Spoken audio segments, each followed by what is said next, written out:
Hello ចា៎តើគ្នាថ្ងៃនេះហើយគឺខ្ញុំនឹងមកបដូរពណ៌សក់របស់ខ្ញុំនេះតើគ្នាសាក់ទីមើលថាខ្ញុំនឹងមកបដូរពណ៌សក់ពណ៌អីពណ៌សក់ដែលខ្ញុំចង់បានគឺពណ៌បែបនេះចង់ដឹងថាវានឹងចេញមករបៀបណាពណ៌សក់ដើមរបស់ខ្ញុំគឺពណ៌សក់កន្លះបែបនេះអ្នកគ្នាហើយខ្ញុំនឹងមកបដូរចេញពណ៌ blonde អីចឹងណាក៏ប៉ុន្តែពណ៌សក់ដែលខ្ញុំចង់បានហ្នឹងគឺយើងត្រូវទៅបលីកសក់សិនឥឡូវហើយមកតង់ហើយអ្នកគ្នាសម្រាប់ពណ៌សក់ថ្ងៃនេះដែរគឺខ្ញុំនឹងធ្វើការលាបជាមួយនឹង Lowland Pixel ជាមួយនឹងពណ៌ P12 ហើយនឹង P17 ហើយធ្វើការលាបចូលគ្នាសិនលាបមួយចានប្រដាប់គ្របស្មា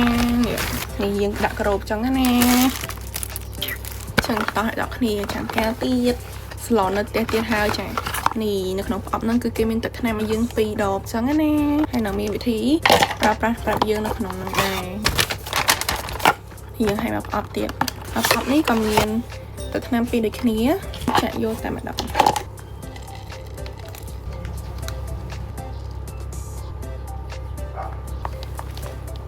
ហើយនៅក្នុងថ្នាំលាបសក់ Lowland ដែរគឺមកប្រើប្រាស់ជាមួយនឹងបច្ចេកទេស Complete Capsule ដែលបញ្ចូលជាមួយនឹងមេពណ៌ហើយនិងសារធាតុបំប៉នសក់គឺខ្ញុំមានអារម្មណ៍ថាងាយស្រួលលាបខ្លាំងមែនទែនដល់អ្នកគ្នាហើយថែមទាំងជួយជំរុញឲ្យជ្រាបចូលទៅខ្សែសក់យើងបានលឿនពណ៌ឲ្យពណ៌សក់ជាប់បានយូរហើយគឺមិនងាយហាពណ៌ទេបងប្អូនអ្នកគ្នាហើយសម្រាប់ Lowland Pixel នេះដែរគឺមិនមែនមានត្រឹមតែពណ៌ប៉ុណ្ណេះទេណាគឺមានច្រើនពណ៌សម្រាប់អ្នកគ្នាជ្រើសរើសឬមួយក៏ថ្នាំលុបសក់ស្កើក៏គាត់មានដែរបន្ទាប់ពីយើងលាបហើយគឺយើងទុករយៈពេល30នាទីបន្ទាប់ពីចាំរយៈពេល30នាទីរួចហើយគឺយើងលាងទឹកចេញឃើញថាសក់របស់ខ្ញុំមកឡើងអត់លងមកហើយក្លិនសក់ឲ្យឡើងក្អូបឥឡូវនេះដែរគឺសក់ខ្ញុំចាប់ផ្ដើមចេញពណ៌ឡើងស្អាតហ្មងណាពណ៌ចេញមកស្អាតហ្មងបន្ទាប់ពីសក់យើងនៅសាំតិចតិចគឺយើងនឹងមកធ្វើការមូសក់ប៉ុន្តែគឺយើងអត់ប្រើម៉ាស៊ីនគៀបសក់ឬមួយក៏កឹបសក់អីទេគឺយើងមកប្រើជាមួយនឹងបំពង់ខ្ញុំមិនដឹងថានេះគេហៅបំពង់ឬមួយក៏មិនទេណាខ្ញុំមិនដឹងថាគេប្រើយ៉ាងម៉េចទេចាពីប្រូប្រើលើកដំបងដែរសក់ហ្នឹងគឺត្រូវនៅសាំតិចតិចទេខ្ញុំមិនដឹងធ្វើយ៉ាងម៉េចទេនេះលើកដំបងនេះហើយពេលមូសក់ឲ្យអ្នកគ្នាមើលតាមវីដេអូនេះទៅរួយអត់ហ្នឹងលើកដំបងហត់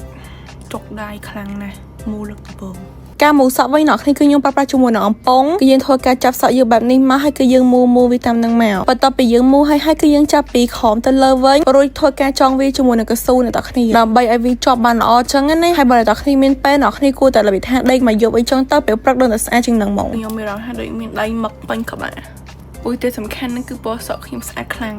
ពេញចិត្តកន្លងពេលចាំសក់យករួចអ្នកគ្នាគឺយើងធ្វើការ make up ខ្ញុំពាក់ lens ហើយគឺខ្ញុំផាត់ eyeshadow គូជាមួយនឹង eyeliner mascara អីរបស់យើងណានិយាយទៅគឺខ្ញុំផាត់មិនឲ្យស្ទីងមកយើងបំផុតមកយើងមកហូបចឹងទៅគឺយើងផាត់តាមគេចឹងទៅអ្នកគ្នាសម្រាប់ lipstick វិញគឺខ្ញុំដាក់ហ៊ីងក្រហមដែរចឹងណា